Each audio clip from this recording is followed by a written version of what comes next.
طرف جا رہے ہیں جہاں پہ نبی پاک صلی اللہ علیہ وسلم رکے تھے زخمی حالت میں.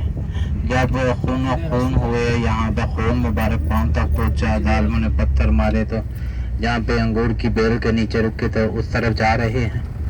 میں نے پہلے بھی آپ لوگوں کو بتایا کہ آپ صلی اللہ علیہ وسلم یہاں پہ آئے اسلام کو پھیلانے کے لیے. اپنا کوئی مقصد نہیں تھا, اسلام کو پھیلانے کے لیے آئے. جب یہاں پہ آ کے سرداروں کو اپنے بارے میں بتایا تو انہوں نے ماننے سے انکار کر دیا. نہ صرف ماننے سے انکار کیا بلکہ طرح طرح کی باتیں بھی کی. ایک سردار کہتا ہے آپ میں اللہ نے کیا ایسا دیکھا جو آپ کو نبی بنا کے بھیجا. دوسرا سردار بھی کہتا ہے کہ میں آپ سے بات نہیں کروں گا, آپ سچے ہیں پھر بھی میرے لیے مشکل ہے, آپ جھوٹے ہیں جھوٹے سے تو میں بات کرنا ہی نہیں چاہتا. تیسرا سردار بھی اسی طرح کہتا ہے, طرح طرح کی باتیں. آپ صلی اللہ علیہ وسلم نے بار بار سمجھانے کی کوشش کی, بار بار, لیکن ان بدبختوں کی سمجھ میں بات نہ آئی. آپ صلی اللہ علیہ وسلم دل برداشتہ ہو کے جب یہاں سے نکلے تو ان ظالموں نے آوارہ نوجوانوں کو بلایا جو کہ اوباش قسم کے نوجوان تھے. ان کے ہاتھوں میں پتھر پکڑائے اور ان کو بولا کہ ان کو پتھر مار مار کے یہاں سے نکال. تو آپ صلی اللہ علیہ وسلم کو ظالموں نے پتھر مارے, اور وہ اتنے پتھر مارے کہ آپ صلی اللہ علیہ وسلم لہو لہان ہو گئے. ان مبارک پاؤں تک پہنچا. آپ صلی اللہ علیہ وسلم پاؤں اٹھاتے تو پاؤں پر مارتے, اور اگر بیٹھ جاتے تو دونوں بازوؤں سے پکڑ کے اٹھاتے پھر پتھر مارتے. فرشتے بھی آئے, کہنے لگے حکم دیجیے ہم ان پہاڑوں کو آپس میں ملا دیتے, ان کو چکنا چور کر دیتے. نبی پاک صلی اللہ علیہ وسلم نے وہاں پہ بھی ان کو معاف کیا.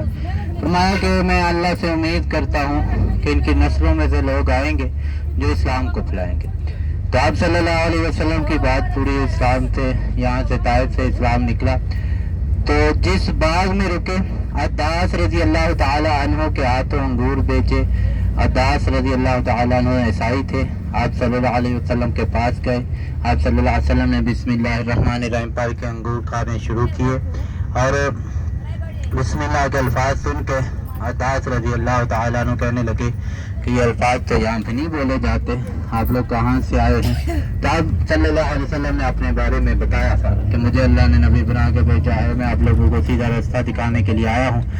جب یہ باتیں ہوئی تو پھر نبی پاک صلی اللہ علیہ وسلم نے عداس رضی اللہ تعالیٰ عنہ سے پوچھا کہ آپ کہاں سے؟ وہ کہنے لگے میں نینوا سے ہوں. تو آپ صلی اللہ علیہ وسلم نے ان کو پھر بتایا کہ وہ تو میرے بھائی یونس علیہ السلام کا قبیلہ ہے, ہمارے بیچ آپس میں نبوت کا رشتہ ہے. اللہ نے ان کو بھی نبی بنا کے بھیجا ہے, مجھے بھی نبی بنا کے بھیجا, اس لیے ہم ایک دوسرے کو جانتے. یہ جب باتیں ہوئی تو وہاں پہ اس باغ کے اندر پھر انہوں نے اسلام قبول کیا. حضرت عداس رضی اللہ تعالیٰ عنہ نے اسلام قبول کیا. ایک بندے نے اسلام قبول کیا, اللہ کا شکر ادا کیا, اللہ تعالیٰ شکر ہے, چلو ایک بندے نے تو کیا, اس کو دیکھ کے دوسرے کریں گے. اب باغ میں انگور نہیں لگے ہوئے, چھوٹے چھوٹے ویسے پودے لگے ہوئے ہیں, انگور نہیں ہے. اور کچھ لوگوں کا کہنا ہے کہ مسجد والی جگہ پہ رکے, لیکن اللہ عالم, اللہ بہتر جانتا کہاں پر. یہ دیکھیے آپ کے الٹے ہاتھ میں یہ وہ باغ آیا ہے, ابھی دیکھیے گا. اور چھوٹی سی مسجد بھی ابھی نظر آئے گی, سفید رنگ کی مسجد عداس ہے. جن صحابی نے اسلام قبول کیا ان کے نام سے مسجد ہے. یہ دیکھیے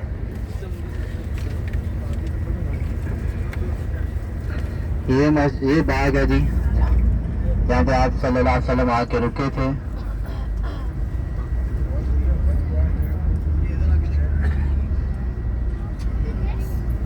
آگے گاڑی کھڑی ہے, گاڑی نکل دیا, تھوڑا تھوڑا آگے چلتے ہیں. یہ وہ باغ ہے, اس طرح والے اٹھ کے بھی دیکھ سکتے ہیں. نبی پاک صلی اللہ علیہ وسلم اس باغ میں زخمی حالت میں انگور کی بیل کے نیچے رکے تھے. عتبہ اور شیبہ بن ربیعہ کا باغ تھا جو کہ مکہ کے رہنے والے تھے اور آپ صلی اللہ علیہ وسلم کے جانی دشمن تھے. تو آپ صلی اللہ علیہ وسلم نے یہاں پہ ان کے لیے, آپ صلی اللہ علیہ وسلم کے لیے انگور بھیجے. کن کے ہاتھوں؟ عداس رضی اللہ تعالیٰ عنہ جو کہ عیسائی تھے. تو آپ صلی اللہ علیہ وسلم کے پاس انگور لے کے آئے. نبی پاک صلی اللہ علیہ وسلم نے انگور کھائے اور پھر پوچھا کہ آپ کہاں سے ہیں؟ تو وہ کہنے لگے میں نینوا سے ہوں. تو آپ صلی اللہ علیہ وسلم نے فرمایا وہ تو میرے بھائی یونس علیہ السلام کا قبیلہ ہے, ہمارے بیچ آپس میں نبوت کا رشتہ, اللہ نے ان کو بھی نبی بنا کے بھیجا ہے, مجھے بھی. تو یہ جب باتیں ہوئی تو یہیں پہ اسی باغ کے اندر پھر عداس رضی اللہ تعالیٰ عنہ نے اسلام قبول کیا تھا, ایک بندے نے صرف. آئے تھے نبی پاک صلی اللہ علیہ وسلم اسلام کو بلانے کے لیے، لیکن اللہ کا شکر کیا کہ یا اللہ تعالیٰ شکر ہے چلو ایک بندے نے کیا، اس کو دیکھ کے اب دوسرے بھی کریں گے. ہاں روک نہیں مسجد رسول آگے آئے گی. یہ مسجد عباس ہے، یہ باغ ہے، وہ سارا بہت بڑا باغ ہوتا تھا. عتبہ اور شیبہ بھی ربیعہ کا باغ ہوتا تھا. مسجد کونی والی مسجد بھی کہا جاتا ہے اس کو. پہلے یہاں پہ بھی اتارا جاتا تھا، باغ میں بھی یہاں پہ جاتے تھے لوگ، مسجد پہ نفل وغیرہ ادا کرتے تھے. یہ مسجد رسول میں بھی اترا جاتا تھا، یہاں پہ اتارتے تھے، نفل پڑھتے تھے. پھر بند کر دیا انہوں نے. گاڑی میں ہی ایک حاجی صاحب بول رہے تھے پچھلے سال، پچھلی دفعہ آئے تھے تو روکنے بھی نہیں دی گاڑی یہاں پہ اس کے آگے مسجد رسول اللہ صلی اللہ علیہ وسلم. لیکن ابھی روکیں گے انشاءاللہ، روک کے دکھائیں گے تھوڑا. بعض دفعہ ایسا ہوتا ہے پولیس والے ساتھ کھڑے ہوتے ہیں، دور کھڑے ہوتے ہیں تو مشکل ہو جاتی ہے، روکنا بھی مشکل ہو جاتا ہے. لیکن انشاءاللہ تعالی امید ہے بڑی، یہاں پہ روک کے دکھائیں گے مسجد رسول اللہ صلی اللہ علیہ وسلم. اور اس کے اوپر ایک اس کی سیدھ میں، بالکل سیدھ میں اوپر پہاڑ کے اوپر پتھر نظر آئے گا آپ کو. پتھر کے بارے میں کہا جاتا ہے کہ آپ صلی اللہ علیہ وسلم پر کافروں نے پھینکا. تو دو باتیں ہیں، کچھ لوگ کہتے ہیں کہ آپ صلی اللہ علیہ وسلم نے ہاتھ کا اشارہ کیا، کچھ لوگ کہتے ہیں کہ آپ صلی اللہ علیہ وسلم نے فرمایا کہ اللہ کا حکم ہے تو آ جاؤ ورنہ رک جاؤ. کچھ لوگ یہ بھی کہتے ہیں، کوئی حقیقت نہیں. لیکن اللہ عالم، اللہ بہتر جانتا ہے. جو لوگ کہتے ہیں وہ آپ کو بتا رہا ہوں، میں نے بھی ویسے کبھی پڑھا نہیں ہے. یہ سیدھے آگ میں بھی دیکھیں گے مسجد رسول اللہ صلی اللہ علیہ وسلم پتھروں سے بنی ہوئی یاد دیا گیا ہو. بالکل یہ دیکھیے، ارے ہاں یہ پتھر ہے. ہاں جی یہ مسجد ہے. اوپر پتھر دیکھے ہوئے،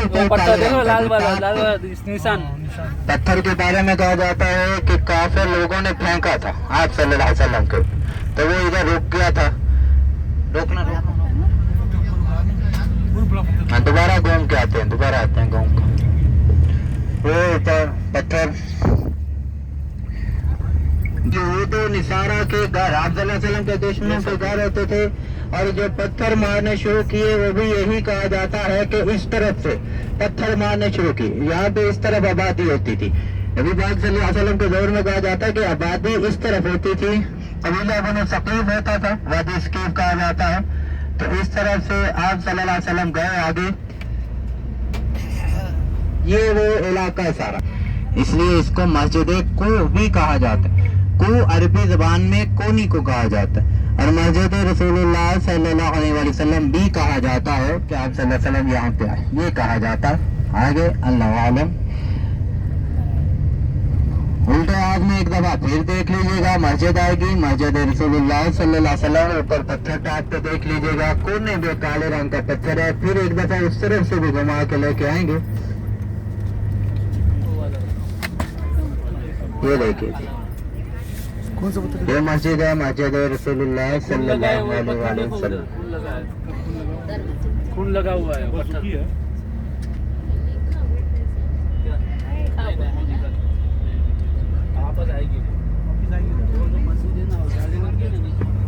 اچھا مسجد باہر جو چھوٹا سا ایک گھر سا بنا ہوا ہے، مینار نہیں ہے اس کا مسجد کا، مینار کے بغیر.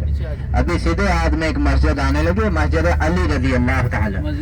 مینار والی سب سے پہلی مسجد کہا جاتا ہے یہ مسجد تھی، یہ جو ابھی آئے گی مسجد علی رضی اللہ تعالی عنہ. اور یہ بھی کہا جاتا ہے جب غزوہ طائف ہوا نا تو حضرت علی رضی اللہ تعالی عنہ کو جب قیادت دے کے بھیجا گیا صحابہ اکرام کی، تو یہاں پہ آ کے رکے تھے. اور یہ بھی کہا جاتا ہے مینار کے اوپر تیروں کے نشان بھی تھے.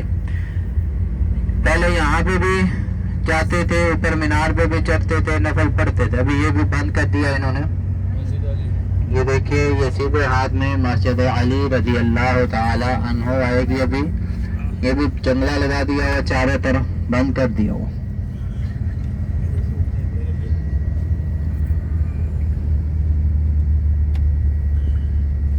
یہ ہے جی پولیس والا بالکل گاڑی کے ساتھ ساتھ گھوم رہا. یہ دیکھیے جی یہ مسجد علی رضی اللہ تعالی عنہ